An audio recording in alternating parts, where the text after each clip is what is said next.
everyone, welcome to the first episode of the Chris TV show. My name is Ifnaya, but you can call me Unique Ifu, and I'm your host. And today on the hot seat, we have a man that wears different hats. He is an OAP, an actor, a filmmaker, a singer. He's a whole lot.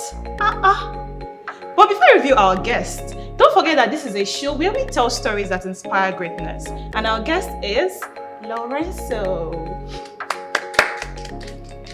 Thank you for welcoming me. First of all, you didn't tell me this was going to be a hot seat. But I'm fine because it's not that hot.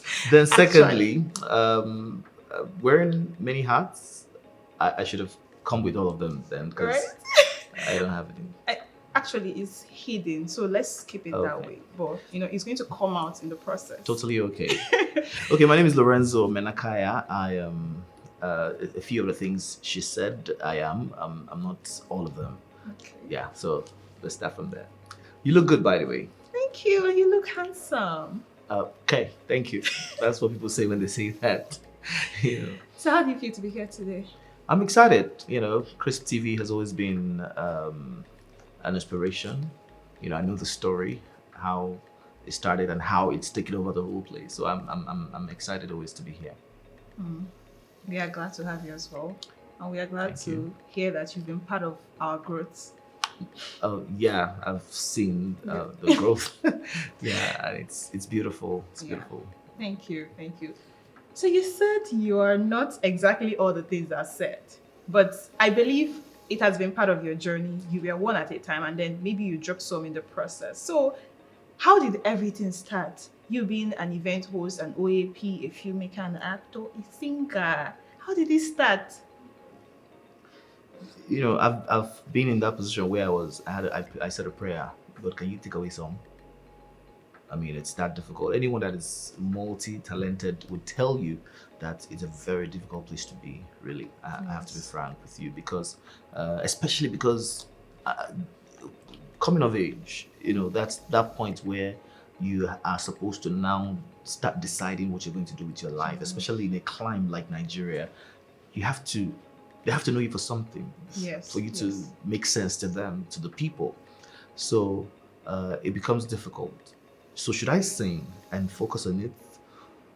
Or should I continue writing? Meanwhile, I have a new novel that is being published in the UK. It's coming out on the 25th of January. In fact, that's another another hat that no one knows about this. Another cap, just enter the story. And no one knows about it. So I ask myself each time, growing up, I always asked, so should I write? Should I sing? Should I focus on going for auditions or start thinking of how to develop myself as a filmmaker, director, producer, whatever it is I want to do? It was a very difficult place to be. And I grew up in church. I grew up singing in church. I grew up even preaching at the, as a child. At 9, I was sent around to children events, programs where they could take certain things, and I would be the one to teach them, children, obey your parents, that sort of thing. It was a very interesting childhood. But as a child, you're a star for if you do anything good, anything whatsoever. But immediately you start getting older, people don't like you as much anymore. You don't have as much fans anymore, because even when you're doing the same thing, so that's the point you start taking your life seriously. And if that's going to happen, you have to be clear on how you want your journey to be. So I taught myself something, which was to make a list of all the things I could do, and then start with the one I felt I could do without the help of people. And that was how I decided to start doing radio. But before then, like I said, I was singing in church. For some reason I could collect some money with my friends. We could put money together. We'll go to the studio. I worked with a lot of great musicians at the time. Okechukwu was a producer then, producing music. I worked with, for the longest, even up till now, with McCoy, the guy that produced Star Plus, Olufumi, Call My Name back in those days. Worked with J. Martins, worked with a lot of them. Abba, Echezon of blessed memory. A lot of great guys that we did music with, climb stages, perform here and there. So one day I decided I loved to talk. I liked to read. I was no longer being invited to do children things because I was older, you know. So I I I came to Enugu. I was living in the university community of Nsukka with my parents. So I wanted to do radio. So I came to Enugu once, looking for a man at the time known as Spaceman. And that was for he worked with Cosmo FM at the time, the radio station that was very popular in Nigeria. So when I got here, I I got to Enugu and in search of Spaceman. He worked at Cosmo FM at the time, so I went to him and told him that I wanted to do radio and if it was possible for me to work with him. That was when he told me there was another radio station that was about to be, started in my own community and asked me to go down there and so he mentored me in a way. He taught me a few things. I looked up to him. So that was how I found myself in doing radio a couple of weeks later. The radio was still starting, so I became the first voice heard on the radio. Everything we had I think about the second show. There was another show that came after. I used my voice to test the radio. After that, everything started moving so fast. Before I knew it, radio had taken over everything else. At the time, I was trying to do soundtrack for movies, which was just a side hustle, but I faced radio squarely. And I told myself I wasn't going to leave radio till I was sure I'd conquered radio, in quote, like conquered. And I think I kind of did, because a few years later, I got nominated for the Future Awards. The next year again, I got nominated for the Future Awards again, and then I won the Nigerian Broadcasters Merit Award. And after that, I said, okay, maybe it's time for me to transition to film. Because you've conquered it. I didn't conquer. I conquer won award. Because for you to win award, that means you actually left a footprint. Right? I should think so. Yes, I believe so. I should think so. I always did something. Each time I was on radio back then, I always had two people I was mentoring every moment. Whatever I feel they are good enough, and I, either send them to give them a show on radio, or because I rose to become the director, and then I could head in programs. I could create a show for one of my mentees and hand over the show to the person. So that's what I started doing. And some of them that couldn't stay, went to Lagos or Anambra, somewhere to just join a radio station. I'll replace them with another newbie person. And then so I guess it felt like it. I was more interested. At the point I was even more interested in training people than in presenting on radio. Because sometimes I just bring them, handle the show while I step outside and I'm listening, probably driving around and listening to what they say. It was more fun. I felt more fulfilled. So but then after all that after having stints everywhere from, oh my God, it was crazy. But after all that, I decided I was going to do. I didn't leave radio because I still produce up until now, but I don't present for now. At least. Then I started seeking film jobs, not just for acting. I was even more interested in being behind the scene. I started producing or co-producing or something. I was just helping out. From there, I landed my first gig as a producer for a movie called The Other Side of History. It's a story about the legendary Dim Chukwu Emeka Ojukwu, the man that everyone knows him as the general. And so the story was about his life before the independence. In other words, it's not about the war, because everyone knows the man because of the war. So it was before the Civil War, everything that happened between 1956 to 1960, before 1960. So it was more about his life, when he just returned from school from the UK, and how he loved, beautiful things, of life. He loved parties. He loved to hang out with the most intelligent people. In fact, we had a conversation with Professor Wole Soyinka, just to know more about their relationship, because they actually were friends, and how he would organize parties where the Chinua Achebes, the Soyinkas, the Christopher Kibos will attend. So it was just a drama with no action, Mhm. but told the story of this man. He loved beautiful women too. So it was always going to be a nice story, you know. I mean, any story without women would always not Yeah. look so colorful. It would be all men. I mean, we Yeah. add spice to the world. Come I on. mean, you do. So you talked about the movie about Odumegwu Ojukwu. When you got the call to produce that movie, knowing how big it is and how historic the man that he is, how did you feel? I felt good. I felt excited. I like challenges, big ones for that matter, especially because I knew it was not something we couldn't do. It was, there were a lot from this part of the world. We don't tell biopics a lot. Biopics are biographical pictures, movies about people existing, you know. And I wanted to, should I mention this? Yes, I should, because I don't mind if anyone goes out to tell stories of these people, but I'm interested in stories of Nelly Uchendu and the song Love Wantinti that everybody talks about. That's a human being that lived, you know, made a mark in this world. Yes. But no one is telling stories about these people. In the US or in Hollywood or in the British film industry, even in the Bollywood, they all have their own veterans and legends, the people that lived, and they have films about them. We have Ray, we have Whitney. Whitney Houston has like 3 films already out, and there are other films that are not really necessarily about her, but her character appeared, and some people, you know, play those roles. So I think I love the fact that I'm in film, in filmmaking. So that means I can actually start making that difference. I want to tell the story of okay, this Gogogongbo that everybody was talking about. What about a film about the man, gentleman Mike Ejara? What about a film about Chinua Achebe for real?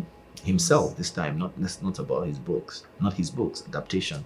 What about stories about you know, there are many people in this part of the world that we could talk about. Buchi Emecheta, Flora Wapa.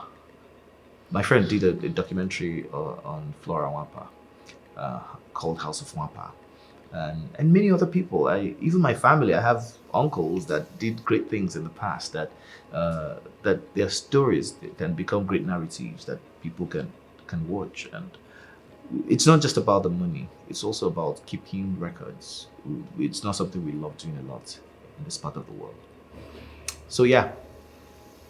What you just said, it takes me back to a popular thing that people usually say that in Nigeria we focus more on it's as if we are looking for Western recognition more than telling authentic stories. Do you agree with that? Well, we have more people that are looking for validation from outside than the people that are interested in crafting their thing and enjoying themselves. So, in a way, since we have more, that means it's right, it's correct. That's the truth. Because even the people that want to tell certain stories, that want to tell local stories, language stories, some of them are doing it because they want to gain Oscar nominations or something like that, you know. But some of the best films we've had are stories that people want to tell just because, you know, Fumilaya around some Kuti, that's a beautiful film. And it was told because somebody liked the idea of telling that story. You know, the story about the Igbo boy story that was made that's on Netflix. It's called Afamefula. Afamefuna. Afamefuna is a story of something that is existing. It's not a biopic about any particular person, but it's a story about something that everybody knows about somehow, but they don't know how it's done. So even if they do know how it's done, we can tell stories about stuff like that. So I love it. So there are many others that like that. You know, there are many others. Lionheart is actually by Genevieve, my favorite person. The film is actually about what happens in almost every. If you go to every Igbo, especially those Anambra businessmen or business families, you will find someone. You will always find in every community somebody that kind of story happened to. So we can relate. We can enjoy ourselves. So it's about the art and not about Not the recognition, the exactly. validation. So we should try to find a way to tell authentic stories that would even appeal to Western audience. I think, So, right? so I like the way you put it now, because when you start being yourself, they will start appreciating you, because it's what you Definitely. feed them that they eat. If you don't give them, if you keep showing them what you think they want, well, life goes on. But when you start telling your own stories, the way see CJ Obasi with the film Mami Water and what he did with it. Now he told that story in pidgin English, in West African pidgin, like Nigerian pidgin, Yes. and it's the most recognized Nigerian film of all time. I can imagine. Of all time, no film has done as much festivals. No film has won as much awards as Mami Water by CJ Obasi. None. I'm not speaking because it is none. No one has come close. So, and that's because he just wanted to tell a story, and he told it in black and white film of, using normal local actors like they call them, Yes. and it's beautiful. So, you have to tell your own story, and then people will be interested in knowing more about you. Yes, that's true. So let me take you back a little bit. Let me take you back to how it all started. Because Okay. I believe there would have been a point where you just maybe just woke, you didn't wake up one day and you're like, oh, I want to go into Nollywood, and then you just went somewhere. Please cast me, I want to act. I know you did not start that way. So No. how did it start? How did you go into Nollywood? Was it difficult? Did anybody give you hard time?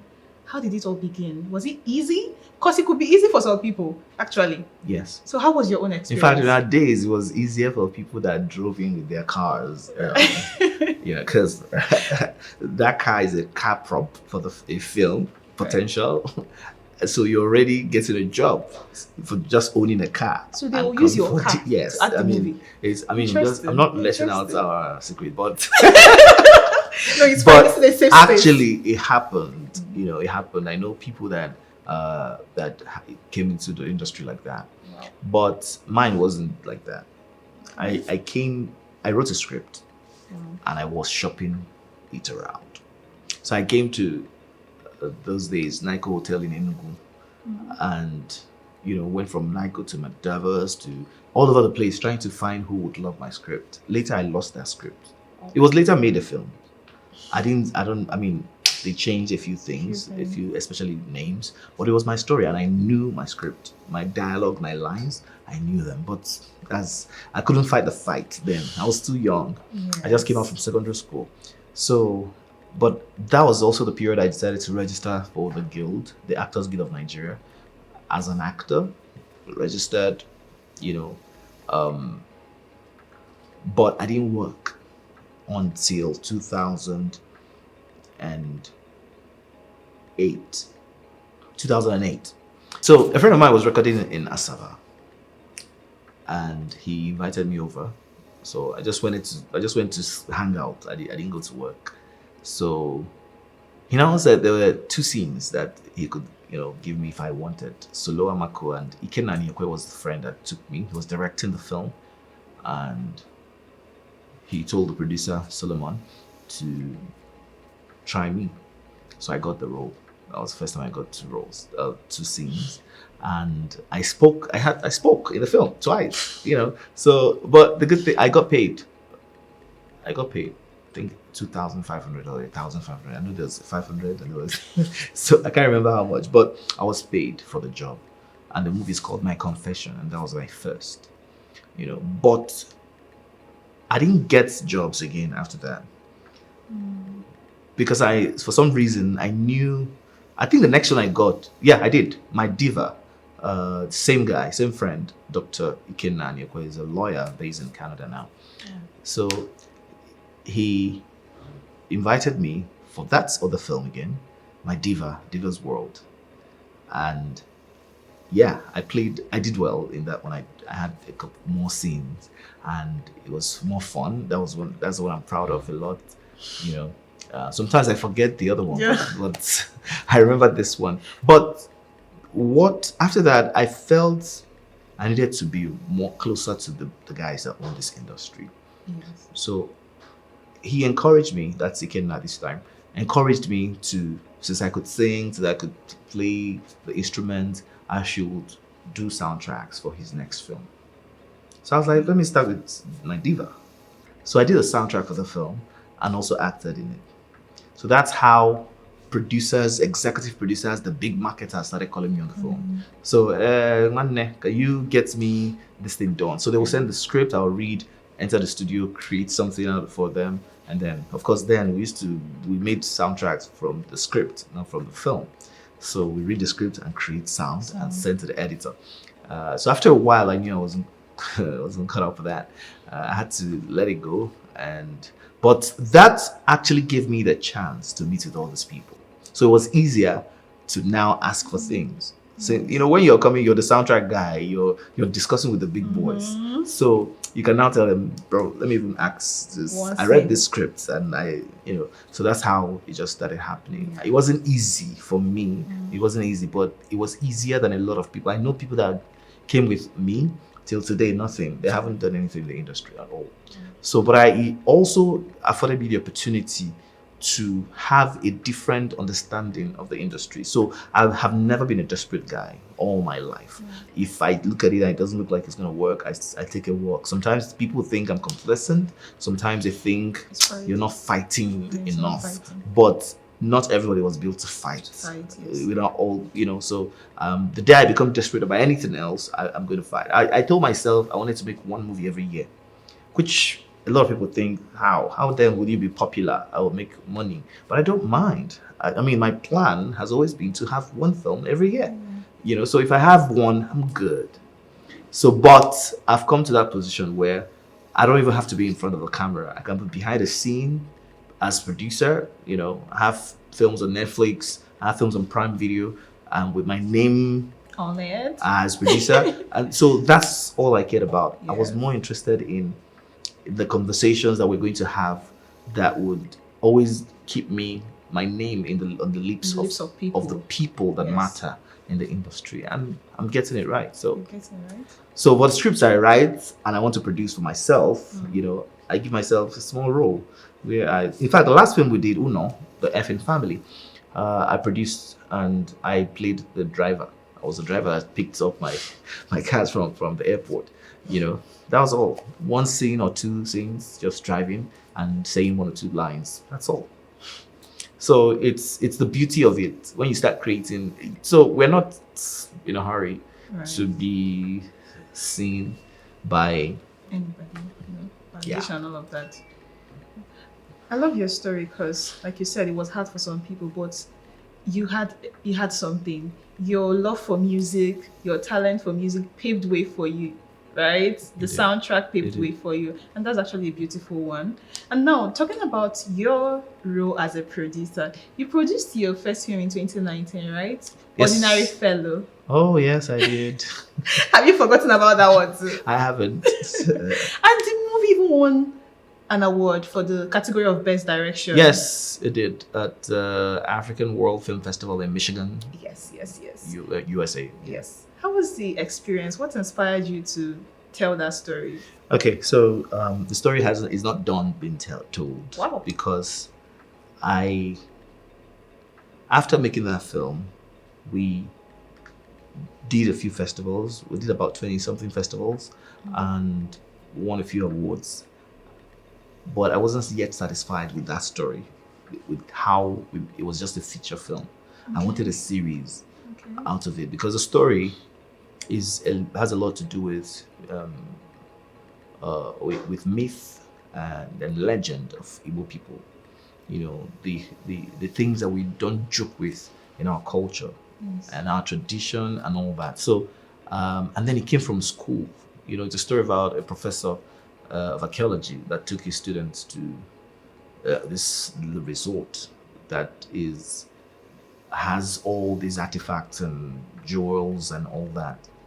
And then, but they were all going with their baggages. All of them had problems. The professor himself had a health issue, had a marital problem, everybody. So, and all the people that were around them were people that had issues. One, the father had been arrested by the Financial Crime Commission. This one, it was just everybody came with a love band. 12 of them needed to come to, and they came to that. So, in a way, that was a place of healing for them, and also a place they were going to go and trash out everything. At the same time, they were going to see spirits and and the myth of what all those things that scare us. Yeah. So I just felt it wasn't told yet in full the way I wanted to. And I also wrote that as a book now. It's bigger and has, I think it's about 400 pages now or so, on almost that. And it's titled something different. It's called Urunda. Wow. So the reason I call that Urunda is because it is set in a place called Urunda, which is also a place of mystery, a place you can't even tell the entire story. In fact, it has a hole that nobody knows where it leads to. It leads to the unknown. So, and I've been there because it's my place. It's in Umunya in Anambra State. So, no one has a full story of that place. It's like a natural stadium. Nobody has a full story about the place.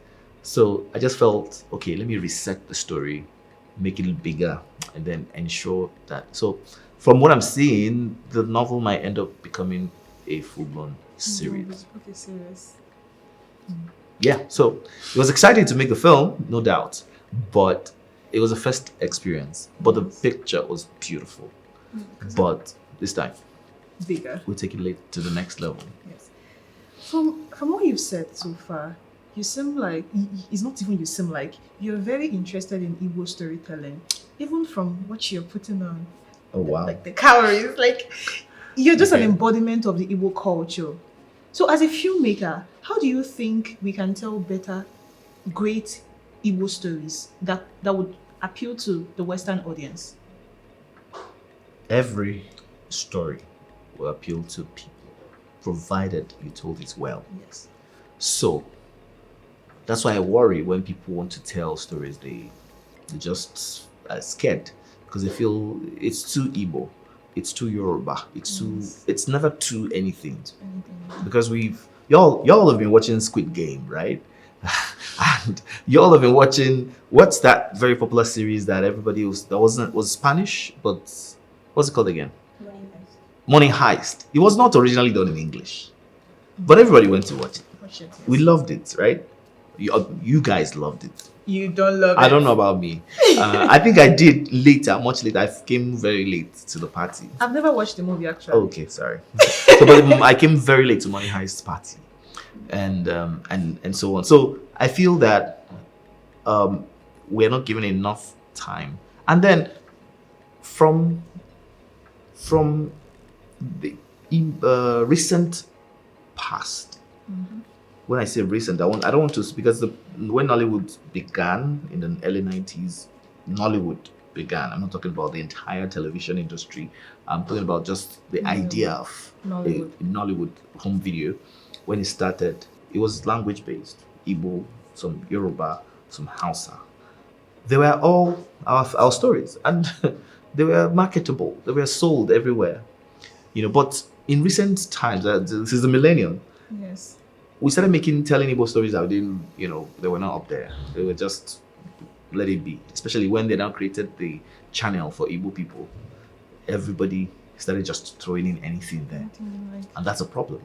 So, but I believe that if you want to tell a great story, be sure that your story is good. So how you can do that is, first of all, making sure you have the perfect script. Of course, there's no perfect script, but you should make the effort.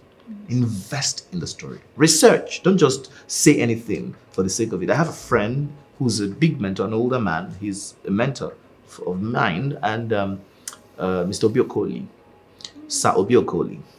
Sir Obiokoli would always tell me, each time we're on an epic set, I visit him, he'll be like, why? Because there's something, just like the Igbo people, when you tell the story of Igbos in history, in pre-colonial times, we didn't have anything like Igwe.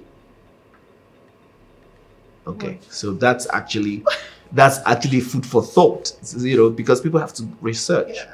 We didn't have Igwes those days, especially the general. So why do we keep Every time Igwe is coming, Igwe, Igwe, Igwe, Igwe, Igwe, Igwe. In fact, as an Igbo person or a Nigerian, if you cross to Kenya or they call you Igwe, you know. So there are many other things too. The dressing, how do we dress?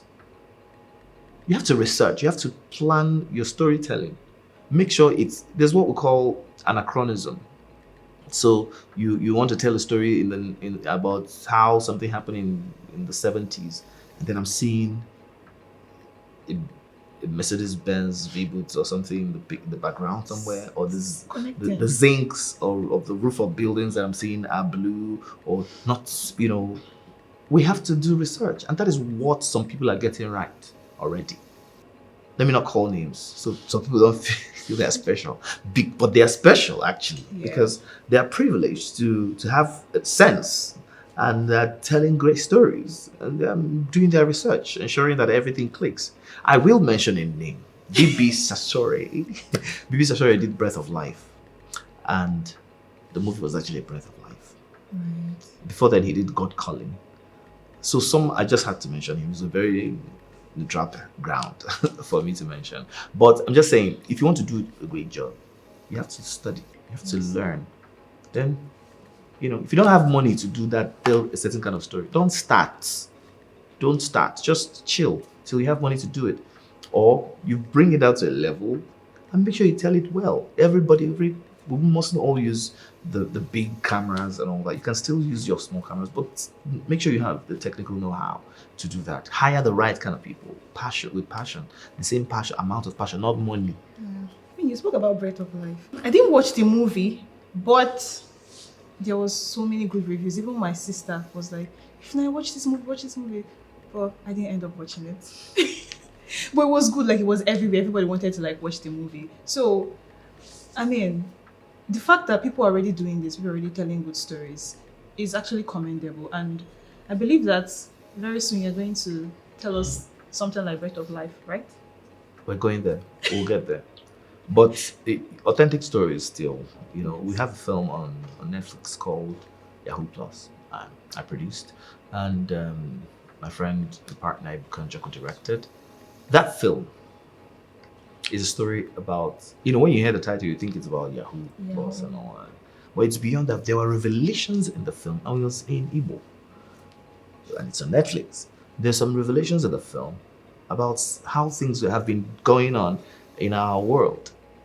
And we give credit to things, we call it crime, a certain kind of crime, when it's actually a deeper kind of crime. But I don't want to reveal it. If you want to see, go and watch it. You've heard it. Go and watch Yahoo Plus. You agree with me that the dream of every actor, in short, in whatever you are doing in life, everybody wants to have their big break moment, the time they will blow, they will trend, their names will be on people's lips. Can you say you've had that moment, your big break moment, the time that you blew up, like the whole internet, everybody wanted to work with Lorenzo, everybody was just, "Oh, do you know who Lorenzo is? You know him?" That kind of a thing. Have you had that moment? I'm not sure I've ever wanted that moment. Can you carry it? The way my life is now, I know how difficult it is to answer mails and DMs on IG. Now imagine that big break moment that you're talking about. It's going to be scary. But I mean, if that's what God wants for me, I'm fine. I always believe that when things come when they should come, because sometimes things come when you're not prepared. Yes. You're not ready to carry it. Personally, I think I've had pockets of that kind of moment. Because for each time I have, for instance, on radio, the first time I got nominated for the feature, I was the only one from the entire Southeast and for the Feature Awards. And I was on the same category with the big names that you can ever imagine. And then I was listed for, I think it was Phoenix that listed me top 10 young broadcasters in Africa at the time.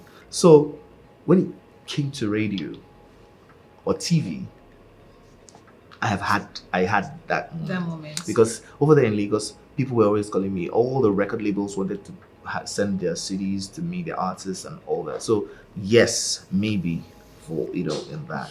But for film, I don't think we behind the scene actually Get the big get break. that kind of, especially for me, I'm not that actor. Someone told me that said I wasn't an actor for hire. That was Why? Why would someone say that? I liked it. I mean, it made sense to me because that sounds very exclusive. Okay. Like you're an actor for yourself. Oh. So I choose what I want to do. So sometimes I get a script, I'm reading for something else, maybe to produce or to just help with suggestions for casting. Because I was casting director for Genevieve Onaj's new film. And as the casting director, my job is to make sure I get all the actors, right? So if I'm reading for that, sometimes I'll be like, I think I would like to play this role, that sort of thing. In this case, I did not do it because I was hired to be casting director. So the film is called I Do Not Come to You by Chance. It is a book adaptation, also a novel adaptation, a book by Adobe Trishamubani. So as doing that job, you meet a lot of people that want to talk to you. So yeah, I think I love being behind the camera a lot. I love it. I act because I love to act, not because I want to be everywhere as an actor. But if I'm everywhere, maybe. Won't be bad. Maybe, because that means more money. Exactly. If you invite me here, you pay me more. That sort of thing. Yeah. It will be bad at the end of the day.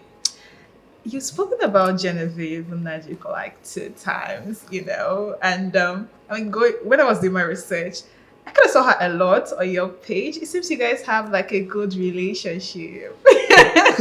Okay, so when you say a good relationship, I don't know what that means, but no, work relationship. That's what I'm saying. Same thing. Yeah. There's some people that God just brings your way that you don't even have plans for that to happen.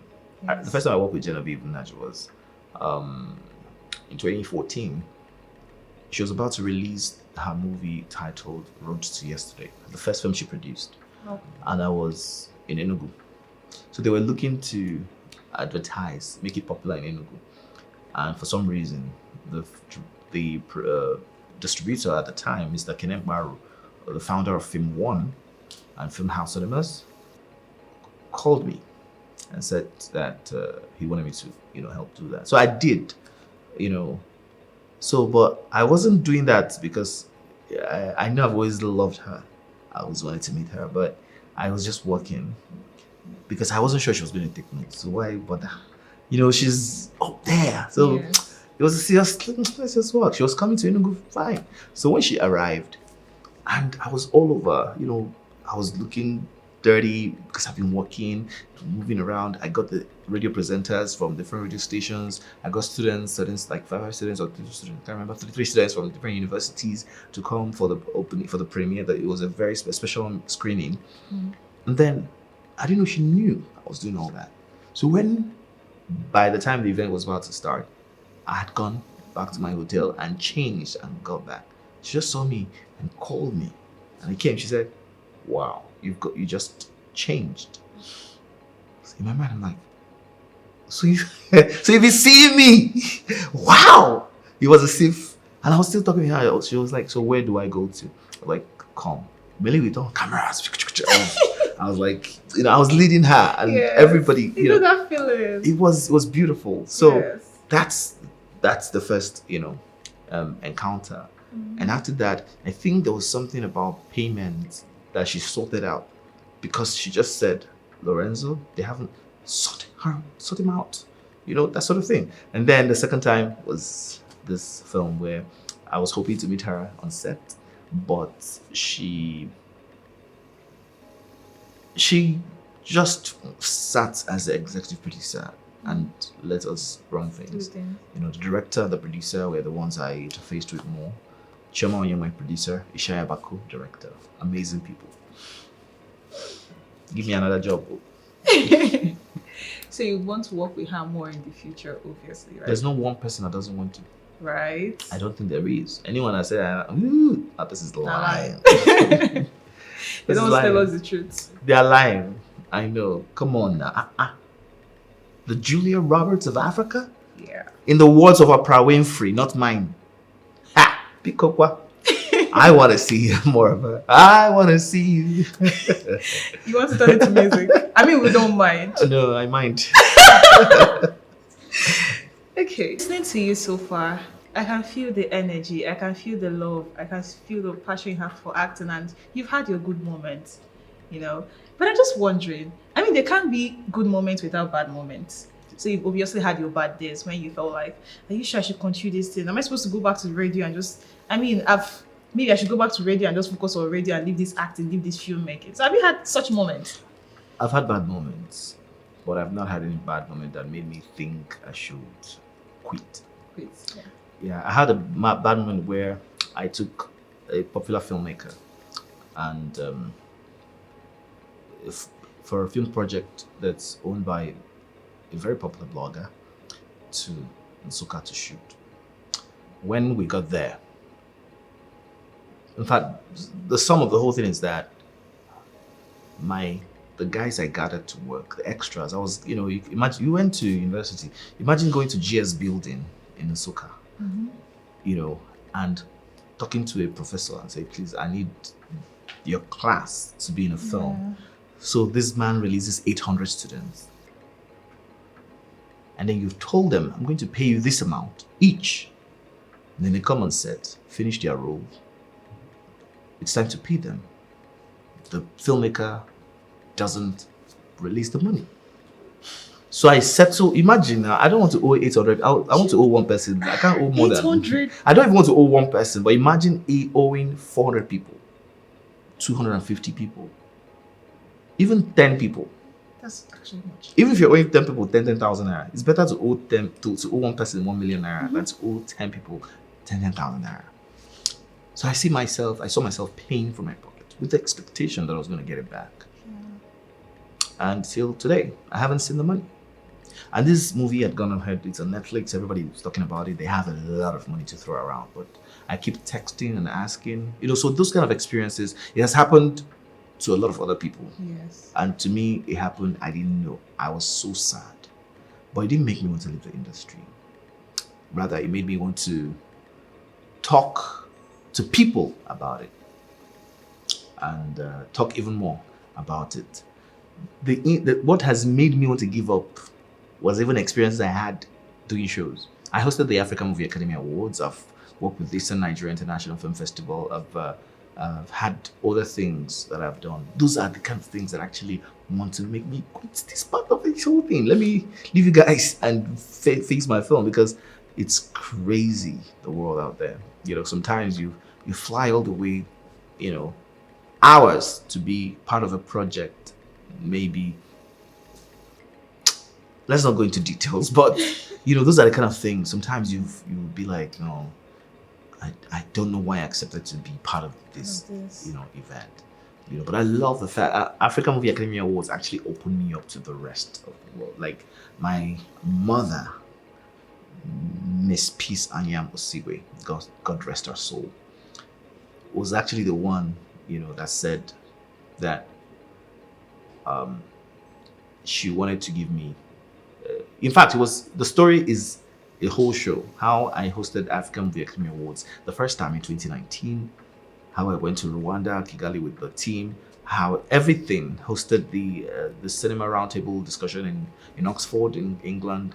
All of those things that's a story for a long story for a different show, really. Because I always give credit in this journey, in this industry, from radio to TV, everything. I always give credit to three important people. Okay. And Dr. Ikina Anyekwe, for a filmmaker, director, writer, he's a lawyer in Canada now, for bringing me into the industry. And to Obiemoloye, PhD now, just acquired that in the UK, for making sure that I shine in the industry. And then to the matriarch of New Nollywood, Miss Peace Anyam Osigwe of blessed memory, for keeping me in the industry, for showing me how to wear good shoes, how to speak to people, how to do business, how to love regardless, how to love people in our industry regardless. Because there's a lot of crazy stuff going on, but you just have to keep fighting. I don't want to be emotional right now. I mean, it's fine. I'm struggling. It's fine. Struggling not to be because It's fine to be. Because she died at the time. It had gotten better. Things were already sorted. And then I woke up to the call that she had just left. So I told myself I was going to even leave this industry and just face my life. That's why I said that's the only part of this industry that has made me want to quit. Because I was scared of how African Movie Academy was going to be after that. Who am I going to talk to when I'm stressed? You know, when I lost my mom, she was the one that called me. I wasn't friends with her. I didn't even know her at all. She just messaged me on Facebook because I made a post about the loss. She messaged me on Facebook and said, can you send me your number? And she called me, spoke on the phone for 45 minutes. Somebody at that level. MFR. Like, Such a humble woman. You know, she called me on 45 minutes. She said, for most of the time I was wondering, are you sure is this person? You know, the beautiful soul. But there's definitely a reason for everything Of course. that's happened. Yes. So maybe it's time for us to run our own race, our own races, and ensure that we win. Yes. Because she won, really. She did. It's not easy. She was the first person that took Nollywood outside the shores of Africa, of Nigeria. She was the first person that took Nollywood actors too. Outside the Genevieves of life, the Ramsey Knowles, around all of them outside Nigeria. She was. Is this true about her? Yes, because I mean my story is incomplete without her. Without her. I feel you. Well, how were you able to get through this phase? Because, like you said, it was a painful one. Yes, it was. How were you able to get through that phase and continue on the journey? I've not been able to. You've not been able to. I'm just working because I know that if I don't work, she will not be happy. Happy where she is. Yeah. So, but I'm not over it. May God rest her soul. And may she continue to watch over you. She is. Yeah. She's shining down on me from heaven. Definitely. All right. Thank you so much. I mean, the conversation has been so good. But right now we have to go on a commercial break because we're about to go into the throwback moment, a roadmap. And you're going to love it. Trust me. You're going to be amazed.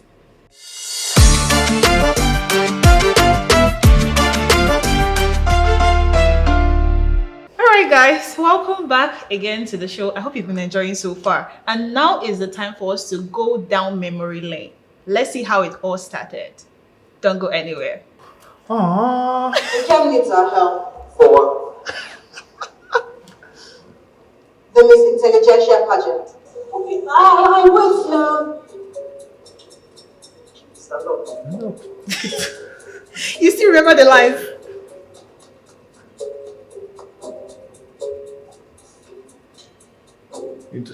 Monastery material. Monastery material. None. We need more than a magic wand to make this work, Nana. Okay, that was a very wicked guy, you know. Actually.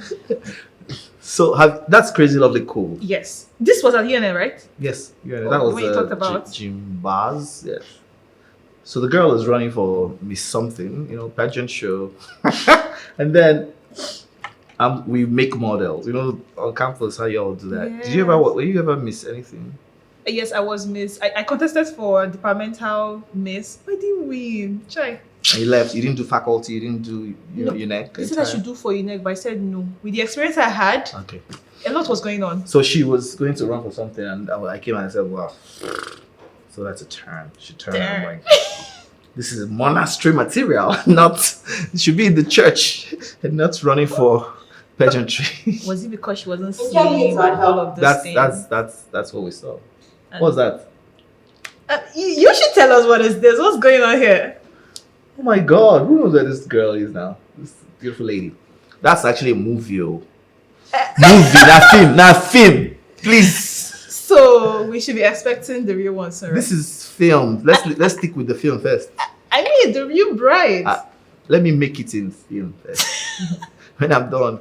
And no bride nowhere. I'm not even expecting it. So why would you be expecting it? Oh, okay, that's fine.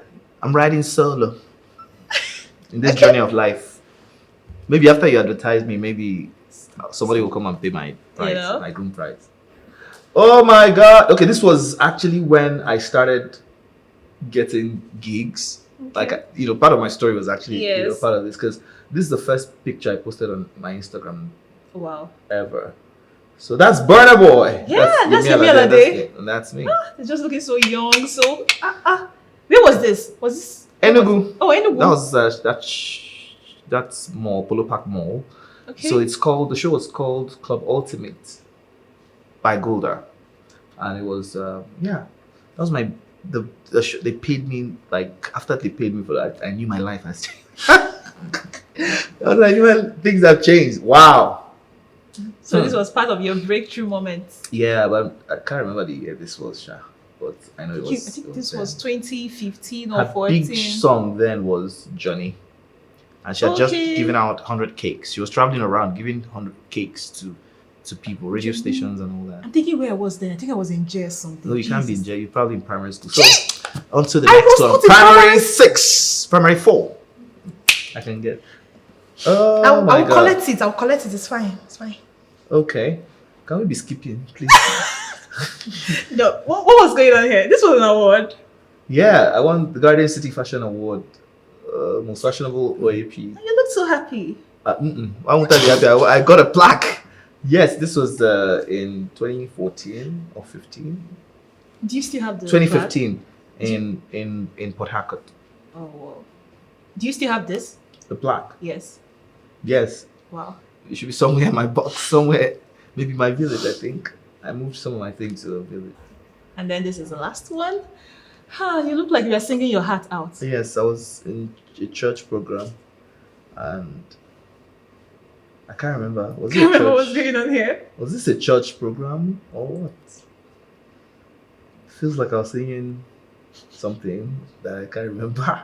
Okay. And you were singing so passionately. Okay, this was a conference, Rohi. This was a youth conference, a youth camp. This August camp. You camp for 7 days with people from secondary schools around this east, from Seat of Wisdom, University of Nigeria Secondary School, Enugu campus, and Nsukka campus, Nsukka. HRC was that? Holy Rosary College. Yes. I know we had people. We always had people there.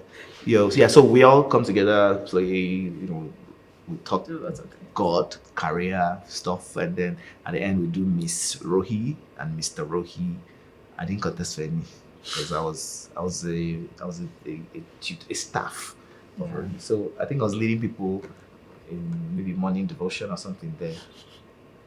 That's beautiful. So looking at your throwback, your journey, how does it feel going through that moment? Looking back, seeing where you are now, what you look like now.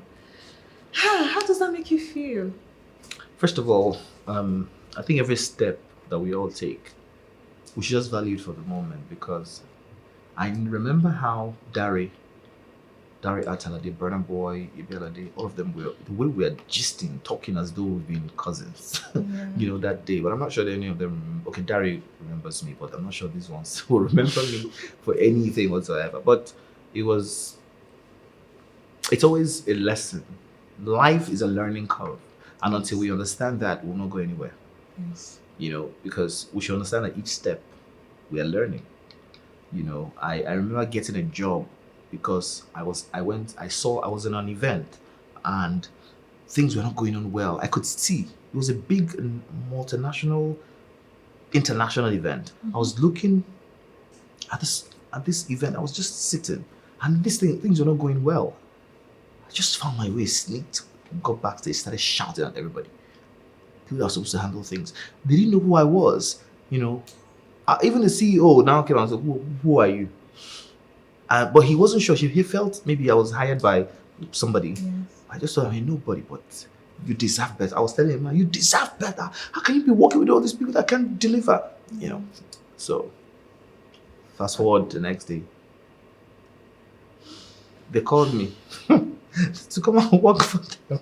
So, but life is a learning curve. So we keep learning, we keep yelling where we should, we keep making mistakes, we keep correcting them, we step on toes, sometimes mistakenly, sometimes because we should. Intentionally, yes. But we apologize and we move on. If stepping on a toe will make things work, let's step on that toe, but apologize to the person after that. After things are, well, we show them reason why we had to do that. Life is like that. I say it the way it's supposed to be said and hope that you understand, even if it's later. But most important thing is that you understand. No. But my life principle is whatever it is that you're doing, you are responsible for your own happiness. It's not anybody else that will do that for you. So I always go You with heard that that. everywhere I go. You're responsible for your own happiness. So, looking at, we've gone through your journey, right? Have there been any project or role or opportunity that you turned down and right now you regret it? I mean, thinking back, have there been anyone? I regret. No. There's none. No. Regret. No. I'm not sure a lot of people regret. I mean, if you're genuine as a person, Yeah. you will not even regret a lot of jobs because they came well, they came packaged. Yeah. So if you turn them down, that's for good. There has to be a reason, except has you're to be a turning them reason. down for your personal, for self. You know, Yeah. there's a difference between yourself and self. You know, self is, that's where we have embedded in it pride of life, you know, ego, unnecessary ego. That's different from myself. Self is why people live a life of excessive alcoholism, excessive womanizing, excessive drugs intake and all that, because you are pleasing self.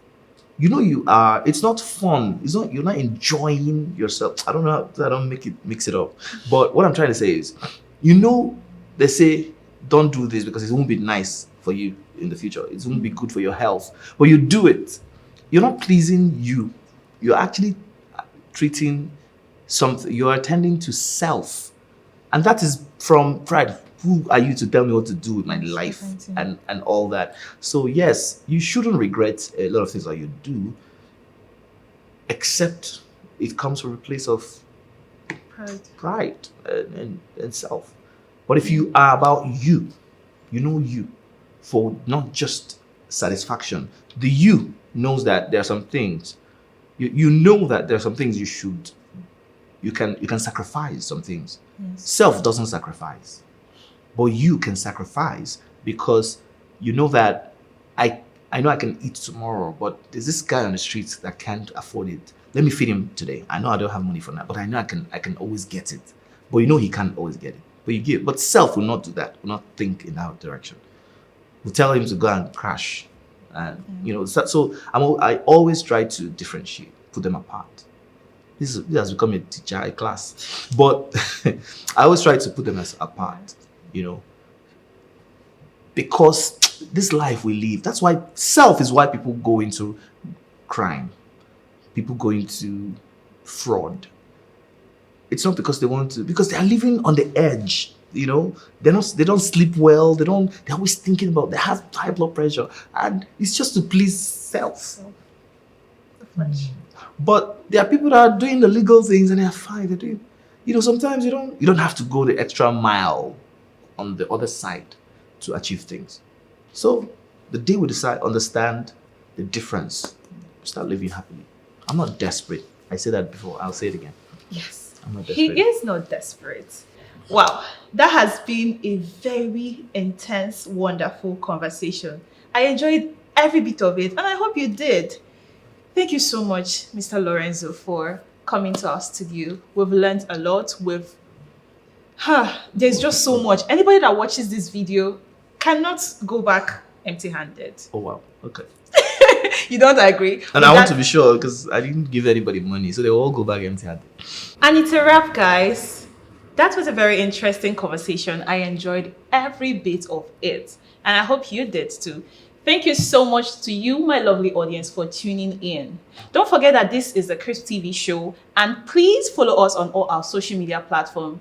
On Instagram at cripstv.tv, on TikTok at cripstv.tv, on Facebook at cripstv channel. I remain your beautiful host, If Naya, and I will see you in the next episode. Goodbye.